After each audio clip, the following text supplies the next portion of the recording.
In the last video of this JavaScript for Beginners series, we learned about expressions and operators. In this section, we're going to use these expressions and operators along with conditional statements to implement interactivity in our application. In JavaScript, we have two types of conditional statements. We have if and else and switch and case. You're going to learn about if and else in this lecture, and we'll look at switch and case in the next lecture. So imagine in our application, we're going to get the current hour, and depending on its value, we're going to greet the user with a different message. So if the hour is between, let's say, 6 a.m. and 12 p.m., we will display a message like good morning. Similarly, if it's between 12 p.m. and 6 p.m., we're going to display good afternoon. Otherwise, we're going to display good evening. So we want to have some logic like this in our application. That's where we use if and else. So we start with if, then we add parentheses, and in between these parentheses, we add a condition. If this condition evaluates to true, the statement that we put after will be executed. Now, if you have multiple statements, we need to put them in between these curly braces. We'll refer to these as blocks of code. Okay, so now optionally we can have another condition. So we write else if once again, parentheses and another condition. Now if this condition is true, then this other statement will be executed. And similarly, if we have multiple statements, we need to surround them with curly braces like this. Also note that as a convention, when we want to define a block of code, we put the first curly brace on the same line, not here. That's kind of ugly in JavaScript, so take that into account. Now back to our if and else. We could have yet another condition like this. We can have as many conditions as we want. There is no limitation, and once again here we can have one or more statements. Now optionally, if none of these conditions evaluate to true, we can use else to execute one or more other statements. So this is the basic structure. We want to get this logic and map it into the structure. It's very easy, so let's start with our first condition. If hour is between 6 a.m. and 12 p.m., so that's the condition, and the statement we want to execute is good morning. Okay, so I'm going to declare a variable here and set it to 10. In a real world application, we want to read the current hour. For now, let's not worry about getting the current time. Just hard code this number here, 10. Okay, so we want to compare the value of hour with these two numbers. Now for simplicity, let's go with 24-hour time format. So we want to see if hour is greater than or equal to 6 and hour is less than 12. We learned this in the last section, right? So here we're using these comparison operators. We have two expressions. Here's the first one and here's the second one, and we're applying the logical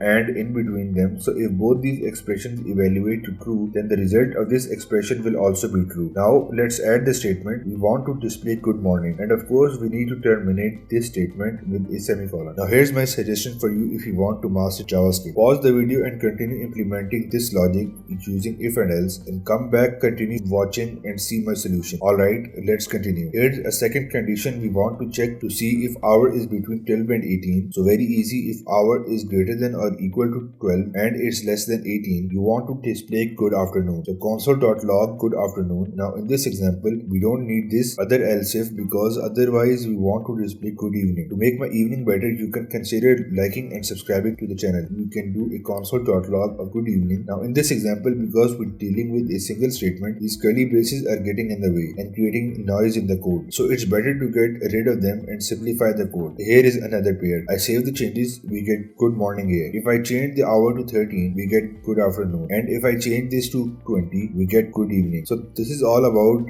if and else. In the next lecture, you will learn about the switch and case method. If you haven't watched my full series playlist yet, click